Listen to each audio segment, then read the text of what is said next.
Et salut à vous, notre chers amis internet. Abonnez-vous massivement dans notre chaîne YouTube Kunzika TV. Babi, chaîne où vous avez sabino actualité. Babi a beaucoup plus dans un premier temps. Tout ça vraiment pour une analyse. Soza pour soza analyse vraiment. Il y a solo. Il y a qu'à avoir Kunzika TV.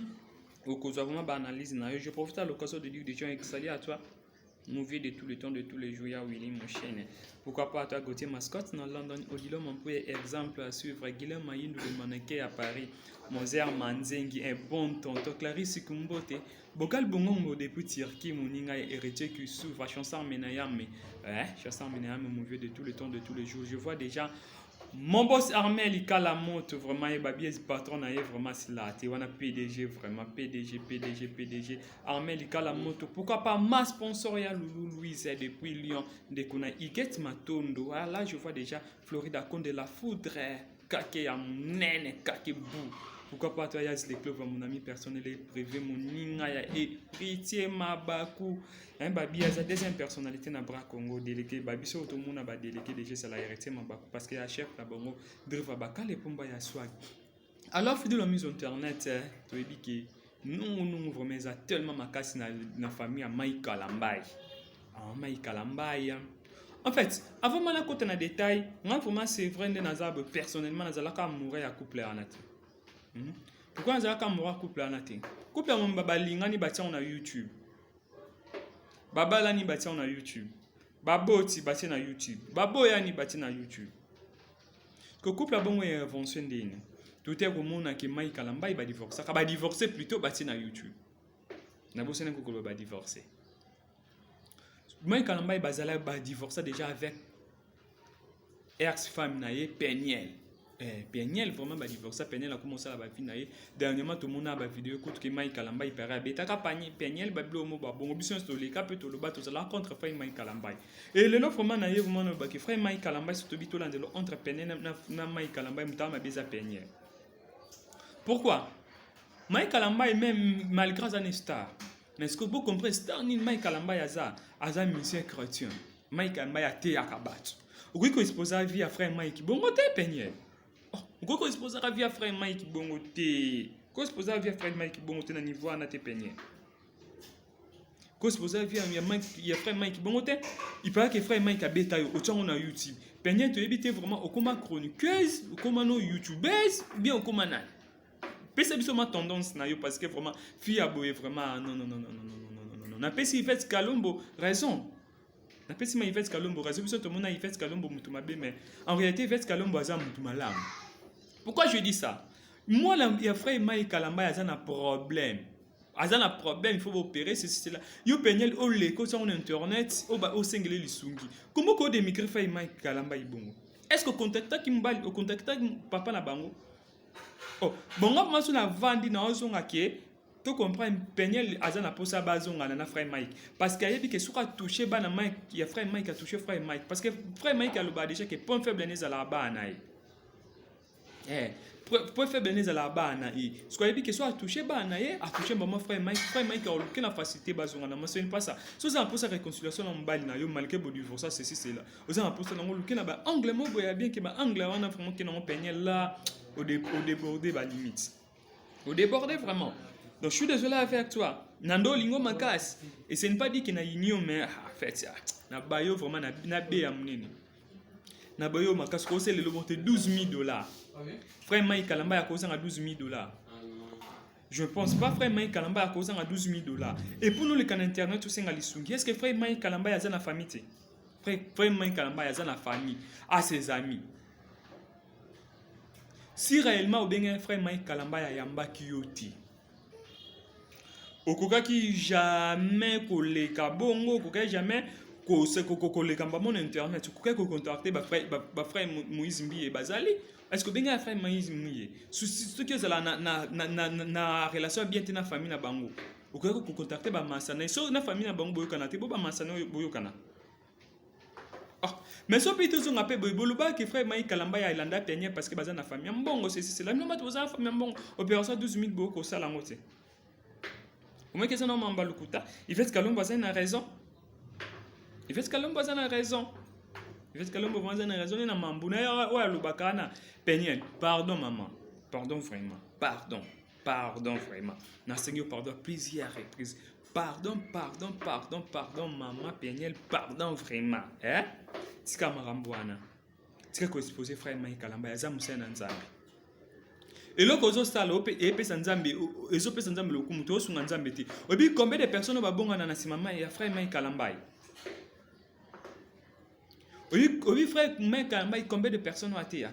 Est-ce que tu as aussi réputation et personnalité de migrants aux Olonani? Aux Olonani? Parce que, bando les qui ont signé les sungas dans le but de m'embonner, combien de personnes ont été là? Moutouté.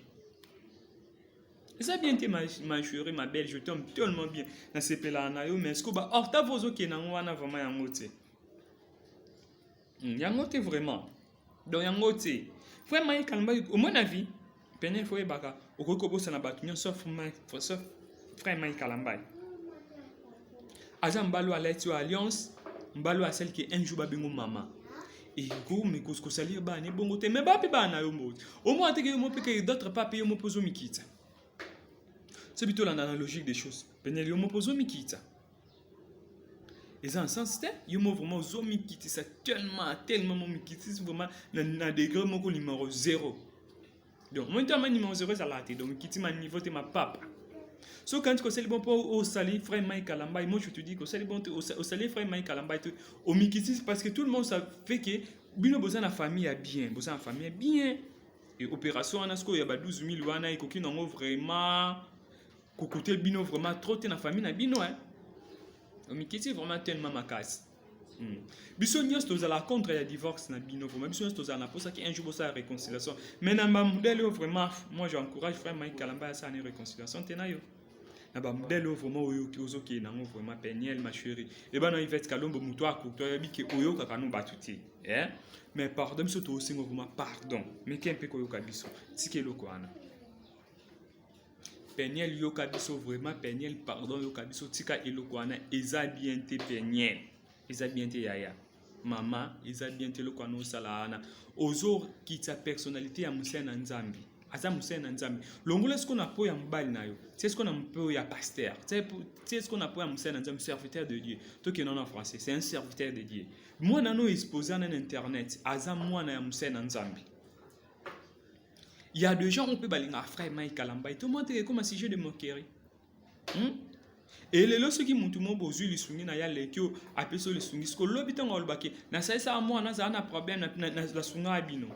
Au lobani on a mutuana na mabe. Mutuana za mabe te ezayonde mutoluki ke eko mabongo. Parce que biso ba congolais tous za biso minoko mabe. Le loseli si mutu lobi eko manongo lo yembo na yo koma no yemba yembango. Ipenyen. Ce que ça peut se passer long pe un jour pas moi na yo. Ezabionte. Tous les monde qui mon Instagram Peniel la bandu o lobo bengi frère Mike Kalamba et frère Mike Kalamba ya boy ko yamba yo boy na boy. Soko komela ke so tu benga ki.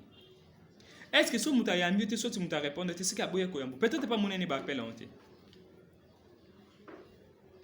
Et peut-être ça que occupé peine za ka ba appel les ebele pas vérifier n'était parce que bon déjà ba za la basta. Bon ba za bon basta mais bon il fait Kalombo. À cause on a plus de 1000 quelques messages na téléphone aí. Et ça, on a été dans le côté de l'Yvette Kalombo. Maintenant, le basco, où est vraiment un solo. Tant que mon bon Peniel conseil moi non peso. Mbala si ma chose un problème à moi. Et frère Mike, moi na, vous avez posé contacter frère Mike. So mon frère Mike a habité benga famille na. So mon famille a habité benga entourage na. So mon qui ba réagir te wana ne vraiment koki koluka aucun on a bandenge mususu. Mais bandenge wana pe. So pe ba réagir na ba te ça on a raison moto qui est en internet. So ce que l'internet c'est alertes, ce que nous sandé. So ce que Instagram c'est alertes, ce que nous sandé. To Facebook, to WhatsApp c'est alertes, to YouTube c'est alertes, nous sandé. Ce que à moyen, bah c'est ma fausse alikam. So nous l'excel cam moi frère Mike Kalamba en internet, c'est bêta ce que calcul de na ngala l'excel cam frère Mike Kalamba en internet, c'est bon sur YouTube c'est alertes non tu. Ngala l'exemple. Et so bêta calcul là na OP malaise. Tu comprends le Peniel. Je sais que ça monte. Wana za mwana yo mwana beexposa yetu uza ko exposer bana musena nzambe baba na musena nzambe bana noza ko exposer donc tika vraiment eloko wana penye tika eloko wana ko exposer bana musena nzambe na yebi ko za muntu quelque soit babe koyoka 14 être impoli wana etali wana sa langage ke nayebi ke biso nde toloba no okoyoka biso tikelo kwana mbala sima so likambo ekutani bongo peniel komeka mpe kosala bongo te parce que eza nango na raison te vous comprenez frère Mike Kalamba so moni pe appel à peniel il faut yambaka ngo faut yamba ba appel à peniel so moni ba message il faut répondre à après l'amour eza amitié baba pour l'amour c'est l'amitié eza guerre te à quoi sert ça guerre d'esprit na peniel azaki ex na yo abotoli o bana donc boza na bonne relation bino mo boyebile pourquoi bo décida ki bokabana alors quant à moi c'est vrai qu'on dit vraiment na komi na nga na suka ya analyse na nga mokola lelo je vous demande juste bo s'abonner massivement dans notre chaîne YouTube Kunzika TV et puis so bomoni belemo bozita kake bo partage kango alors je vous dis restez branchés scotchés.